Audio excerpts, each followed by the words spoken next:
Bismillahirrahmanirrahim. Assalamualaikum warahmatullahi wabarakatuh. Bagaimana kabarnya semua? Semoga selalu sehat ya. Ya, kali ini kita akan melanjutkan materi yang kemarin, yaitu mengenai perkembangan Islam masa Rasulullah Shallallahu Alaihi Wasallam pada periode Mekah. Di minggu lalu kita sudah membahas tentang kebudayaan masyarakat Mekah sebelum Islam. Nah, sekarang kita akan membahas tentang substansi dan strategi dakwah Rasulullah Shallallahu Alaihi Wasallam pada periode Mekah. Pada saat Nabi Muhammad Shallallahu Alaihi Wasallam telah mencapai usia 40 tahun, Allah Subhanahu wa taala menganugerahkan kepada Nabi Muhammad kecenderungan untuk berkhalwat. Apa itu berkhalwat? Berkhalwat itu menyendiri. Jadi Rasulullah memiliki kecenderungan untuk menyendiri agar ia menjauhi dari hiruk-pikuk kehidupan jahiliyah.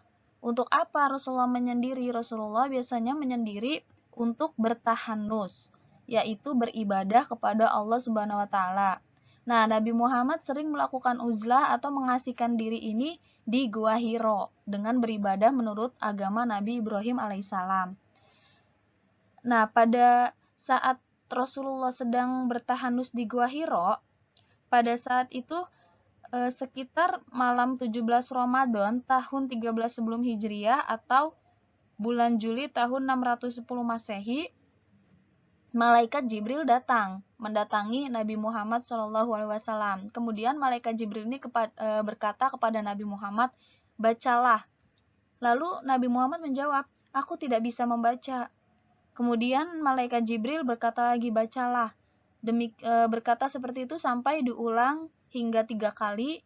Kemudian Malaikat Jibril mendekap Nabi Muhammad SAW dan membacakan Quran surat Al-Alaq ayat 1-5 yang kemudian diikuti oleh Rasulullah. Jadi pada saat itu wahyu yang pertama kali turun yaitu Quran surat Al-Alaq ayat 1-5. Mari kita baca ayatnya terlebih dahulu. A'udzu billahi minasyaitonir rajim. Bismillahirrahmanirrahim. Iqra Bismi rabbikal ladzi khalaq. Khalaqal insana min 'alaq. Iqra wa rabbukal akram. Alladzi 'allama bil qalam. 'Allamal insana ma lam ya'lam. Yang artinya, bacalah dengan menyebut nama Tuhanmu yang menciptakan. Dia telah menciptakan manusia dari segumpal darah. Bacalah, dan Tuhanmu lah yang maha mulia, yang mengajar manusia dengan pena. Dia mengajarkan manusia apa yang tidak diketahuinya. Nah, setelah wahyu pertama ini turun, Rasulullah langsung bergegas pulang ke rumah, bertemu dengan Khadijah istrinya dengan keadaan yang gemetar dan pucat. Pada saat itu Khadijah bertanya, apa yang terjadi wahai Rasulullah? Kemudian Nabi Muhammad langsung berkata, selimuti aku dengan gemetar. Kemudian Siti Khadijah langsung menyelimuti Rasulullah hingga perasaan takutnya hilang. Setelah itu Rasulullah menceritakan apa yang dialaminya pada saat di Gua Hiro. Kemudian Siti Khadijah menenangkan Rasulullah dan meyakinkan Rasulullah. Akhirnya Siti Khadijah mengajak Rasulullah untuk menemui Waroqah bin Naufal. Siapa Waroqah bin Naufal? Waroqah bin Naufal yaitu saudara sepupunya. Dia seorang pemeluk Nasrani, tapi Nasrani yang taat dan sangat menguasai bahasa Ibrani. Dia juga mengetahui perihal rasul-rasul di antara orang-orang yang telah melihat kitab-kitab zaman dahulu. Kemudian Nabi Muhammad menceritakan semua yang dialaminya ketika berada di Gua Hiro kepada Waroqah bin Naufal. Setelah Waroqah bin Naufal ini mendengarkan apa yang diceritakan oleh Nabi Muhammad, kemudian dia berkata, ini adalah An-Namus atau malaikat yang pernah diturunkan kepada Nabi Musa alaihissalam.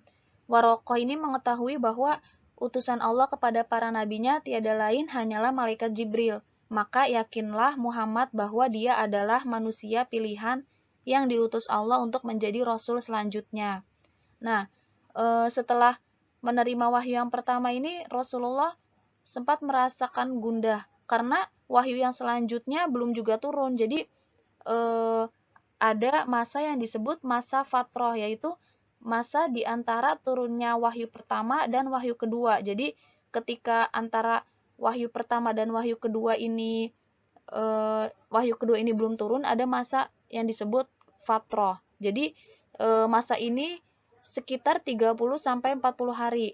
Kemudian ketika Rasulullah sedang berjalan-jalan, tiba-tiba beliau mendengar suara gemuruh dari langit.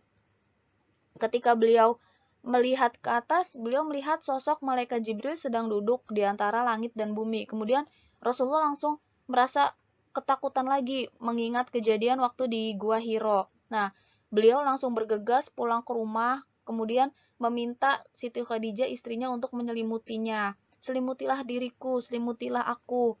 Kemudian Allah Subhanahu wa taala menurunkan firman-Nya, yaitu Quran surat Al-Mudaththir ayat 1 sampai 7. Jadi wahyu kedua yang turun yaitu Quran surat Al-Mudaththir ayat 1 sampai 7. Mari kita baca ayatnya bersama-sama. A'udzu billahi minasyaitonir rajim. Bismillahirrahmanirrahim. Ya ayyuhal muddaththir qum fa'anzir wa rabbaka fakabbir wa thiyabaka fatahhir warrujza fahjur wa la tamnun tastakthir wa lirabbika fasbir. Shadaqallahul azim. Yang artinya, wahai orang yang berkemul atau berselimut, bangunlah lalu berilah peringatan dan agungkanlah Tuhanmu, dan bersihkanlah pakaianmu dan tinggalkanlah segala perbuatan yang keji. Dan janganlah engkau memperoleh balasan yang lebih banyak. Dan karena Tuhanmu bersabarlah. Kemudian Rasulullah bangkit mengerjakan perintah Allah Subhanahu wa taala, yaitu apa? Menyeru kaum kafir Quraisy yang berhati keras dan tidak beragama untuk menyembah Allah Subhanahu wa taala.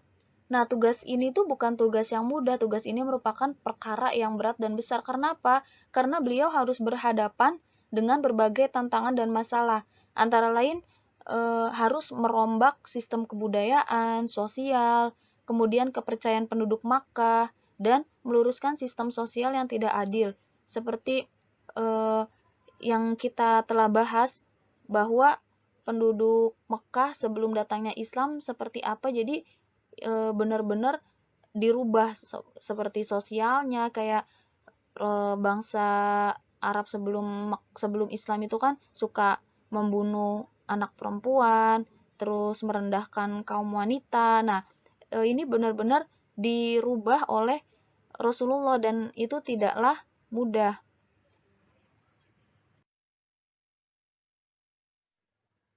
Kemudian dakwah secara sembunyi-sembunyi. Pada periode di Mekah ini Rasulullah berdakwah dengan dua cara. Yang pertama secara sembunyi-sembunyi, kemudian yang kedua baru secara terang-terangan. Nah, Rasulullah ini mulai dakwahnya secara sembunyi-sembunyi, menyeru manusia untuk beriman kepada Allah, menganut agama tauhid dan mengenalkan bahwa Tuhan itu satu, yaitu Allah. Dakwah secara sembunyi-sembunyi ini dilakukan untuk menghindari munculnya gejolak yang sangat mungkin terjadi di kalangan masyarakat. Jadi kalau Rasulullah tiba-tiba secara terang-terangan menyeru kepada kaum kafir Quraisy ini untuk menyembah Allah, pasti kan akan banyak yang tidak setuju. Kemudian pokoknya akan terjadi gejolak yang besar kan, karena apa? Karena yang tadinya mereka menyembah berhala, mempercayai nenek moyang, segala macam, terus kalau Rasulullah tiba-tiba mengubah semuanya, pasti mereka akan melawan.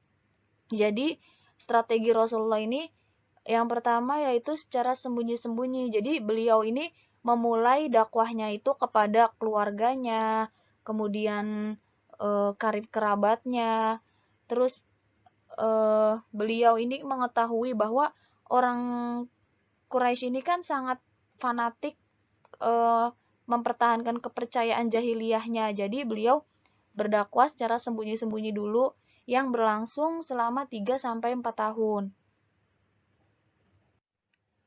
Nah, masa 4 tahun pertama ini tuh masa Rasulullah untuk mempersiapkan diri, untuk menghimpun kekuatan, mencari pengikut setia. Nah, seiring dengan itu wahyu yang turun pada masa itu juga secara umum bersifat mendidik, membimbing, membina, mengarahkan, dan memantapkan hati dalam rangka mewujudkan kesuksesan dakwahnya. Rasulullah juga dibekali dengan wahyu yang mengandung pengetahuan dasar mengenai sifat Allah Subhanahu wa taala dan penjelasan mengenai dasar akhlak Islam. Selain itu juga wahyu saat itu sebagai bantahan secara umum tentang pandangan hidup masyarakat jahiliyah yang berkembang saat itu. Nah, siapa aja sih orang-orang yang pertama kali menyatakan keislamannya? Orang-orang yang pertama kali masuk Islam, orang yang pertama kali menyatakan keislamannya, disebut juga dengan as-sabiqunal awwalun. Ya, jadi as-sabiqunal awwalun ini artinya orang yang pertama masuk Islam. Di antaranya ada Khadijah, yaitu istrinya, terus Ali bin Abi Thalib, Zaid bin Harith, sebagai anak angkat Rasulullah, kemudian Abu Bakar ini sahabat karib sejak masa kanak-kanak, kemudian Ummu Aiman adalah pengasuh beliau sejak masih kecil, pengasuh Nabi Muhammad sejak masih kecil. Nah, ada juga yang melalui Abu Bakar. Jadi, ada yang masuk Islam melalui Abu Bakar. Mereka adalah Abdul Amr bin Auf. Kemudian berganti nama jadi Abdurrahman bin Auf yang sering kita kenal. Kemudian ada Abu Ubaidah bin Jarrah, Utsman bin Affan, Zubair bin Awam, Sa'ad bin Abi Waqqas, Arqam bin Abi al-Arqam, dan Fatimah bin Khattab. Nah, Arqam bin Abi al-Arqam ini nantinya rumahnya akan kemudian dijadikan sebagai tempat sarana dakwah Rasulullah. Jadi selama Rasulullah berdakwah secara sembunyi-sembunyi ini berada di rumah sahabatnya, ya, sahabat Rasulullah yang bernama Arqam bin Abi al-Arqam. Selanjutnya, berdakwah secara terang-terangan. Nah, setelah sekitar 3 tahun Rasulullah berdakwah secara sembunyi-sembunyi di rumah sahabat Arqam bin Abi al-Arqam, kemudian penduduk Mekah sudah banyak yang tahu, terus mulai membicarakan agama baru yang Rasulullah bawa. Kemudian banyak yang menganggap bahwa agama itu sangat bertentangan dengan agama nenek moyang mereka. Nah, kemudian pada saat itu turunlah wahyu surat Al-Hijr ayat 94 yang artinya, maka sampaikanlah Muhammad secara terang-terangan segala apa yang diperintahkan kepadamu dan berpalinglah dari orang yang musyrik. Jadi dengan turunnya ayat tersebut Rasulullah mulai berdakwah secara terang-terangan. Nah, dakwah ini membuat seorang tokoh yang bernama Abu Dzar Al-Ghifari, dia ini tinggal di barat Laut Merah. Kemudian Abu Dzar Al-Ghifari ini menyatakan diri masuk Islam. Nah, setelah menyatakan diri masuk Islam, Rasulullah memerintahkan Abu Dzar Al-Ghifari ini untuk pulang, untuk berdakwah di kampungnya. Nah, sejak saat itu banyak orang yang masuk Islam berkat Abu Dzar Al-Ghifari. Terus melalui cara itu juga Bani Daus juga masuk Islam. Orang pertama Bani Daus yang masuk Islam yaitu Tufail bin Amr ad-Dausi. Tufail bin Amr ad-Dausi ini seorang penyair terpandang di kabilahnya. Seperti kan kita sudah bahas ya bahwa penyair itu derajatnya tinggi kan. Nah, Tufail bin Amr ad-Dausi ini penyair yang terpandang di kabilahnya. Dengan demikian akhirnya Islam mulai tersebar di luar Mekah. Setelah keberhasilan Rasulullah dalam berdakwah, kemudian kaum kafir Quraisy ini mulai melancarkan tindakan kekerasan terhadap Rasulullah dan para pengikutnya. Nah, di tengah kekejaman pemimpin kafir Quraisy ini, akhirnya ada dua tokoh terkemuka yang akhirnya masuk Islam. Jadi dua tokoh ini memang terkenal kuat, kemudian memang terkemuka di kalangan kafir Quraisy, yaitu Hamzah bin Abdul Muthalib dan Umar bin Khattab. Dua orang kuat Quraisy ini masuk Islam. Jadi hal ini akhirnya membuat kaum kafir Quraisy sedikit mengalami kesulitan untuk menghentikan dakwah Rasulullah SAW. Nah, kemudian suatu ketika Rasulullah melakukan dakwah secara terbuka di Bukit Sofa dengan memanggil semua suku yang ada di sekitar Mekah. Nah, untuk mengetahui apa sih yang akan disampaikan Rasulullah, akhirnya semua suku mengirimkan utusannya. Bahkan Abu Lahab, paman beliau pun hadir bersama istrinya, yaitu Ummu Jamil. Nah, di sini Rasulullah berseru, Rasulullah ini berkata, jika saya katakan kepada kamu bahwa di sebelah bukit ada pasukan berkuda yang akan menyerangmu, apakah kalian percaya? Kemudian para pengikut Rasulullah menjawab, kami semua percaya sebab kamu seorang yang jujur dan kami tidak pernah menemui kamu berdusta. Kemudian Rasulullah berseru kembali, saya peringatkan kamu akan siksa di hari kiamat. Allah Subhanahu wa taala menyuruhku untuk mengajak kamu menyembah kepadanya, yaitu Tuhanku dan Tuhanmu juga, yang menciptakan alam semesta termasuk yang kamu sembah. Maka tinggalkanlah Lata, Uzza, Manat, Hubal, dan berhala-berhala lain sesembahanmu. Nah, mendengar seruan ini, kemudian Abu Lahab ini langsung mencaci maki seraya berkata, hari ini kamu celaka, maksudnya ngomong ke Rasulullah, apakah hanya untuk ini kamu mengumpulkan kami semua? Begitu kata Abu Lahab. Nah, selanjutnya setelah itu Rasulullah termenung sejenak tuh memikirkan reaksi keras dari kaum yang menentang dakwahnya. Nah, lalu turun wahyu yang menerangkan bahwa yang celaka bukanlah beliau, bukanlah Rasulullah, tetapi Abu Lahab sendiri, yaitu Quran Surat Al-Lahab ayat 1-5. Mari kita baca bersama-sama. A'udzu billahi minasyaitonir rajim. Bismillahirrahmanirrahim. Tabbat yada abi lahabi wa tab. Ma aghna anhu maluhu wa ma kasab. Sayasla naran dhata lahab. Wa imra'atuhu hammalatal hatab. Fi jidiha hablum mim masad. Shadaqallahul azim. Yang artinya, binasalah kedua tangan Abu Lahab dan benar-benar binasa dia. Tidaklah berguna baginya hartanya dan apa yang dia usahakan. Kelak dia akan masuk ke dalam api yang bergejolak, yaitu neraka. Dan begitu pula istrinya pembawa kayu bakar atau penyebar fitnah. Di lehernya ada tali dari sabut yang dipintal.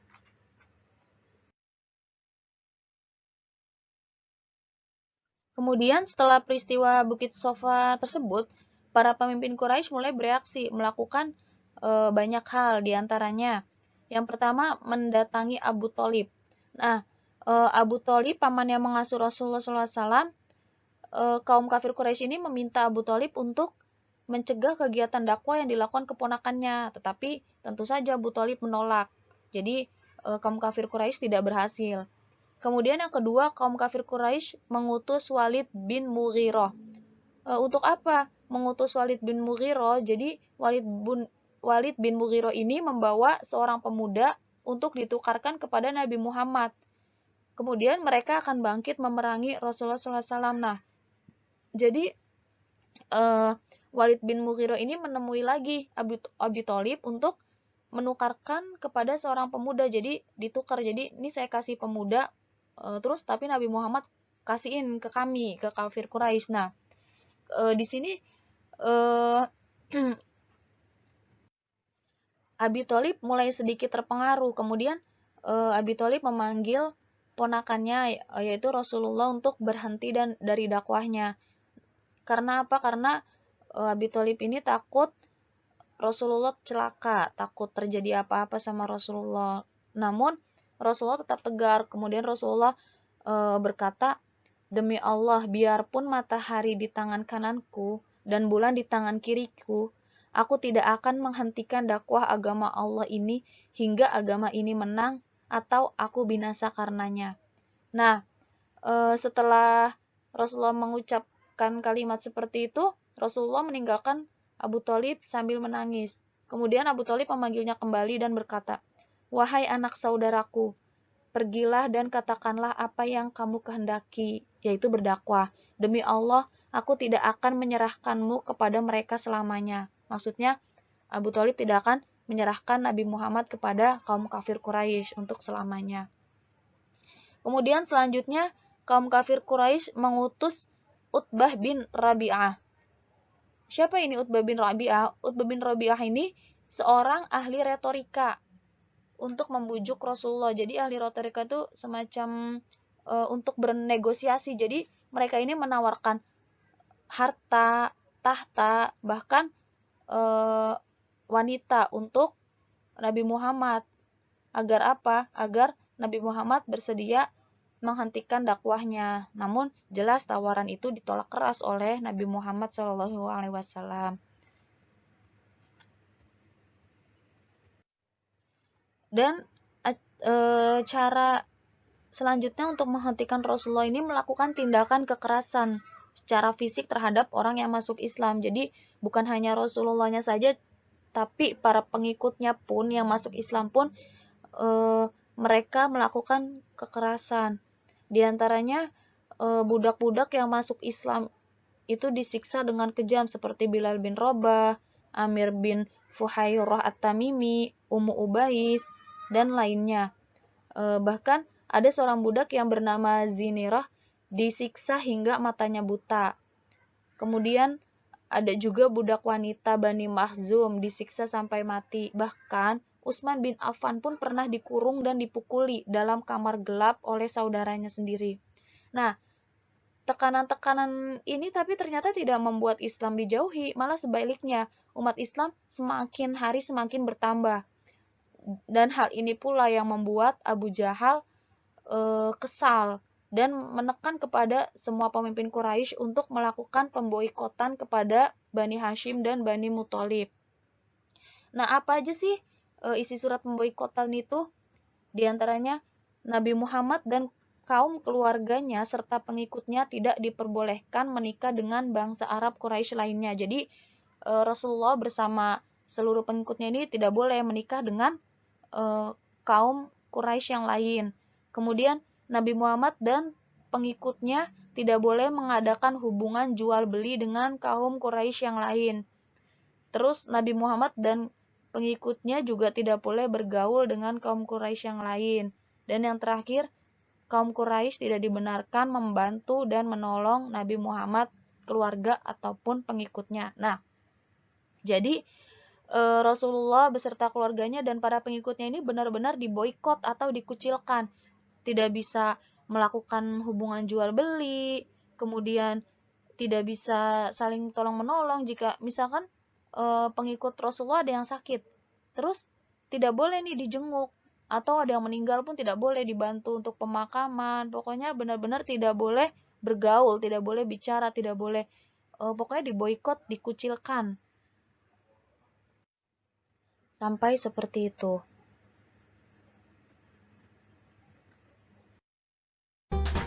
Ya, sampai di sini dulu pembahasan kita kali ini. Mohon dimaafkan jika ada kesalahan pengucapan kata. Wassalamualaikum warahmatullahi wabarakatuh.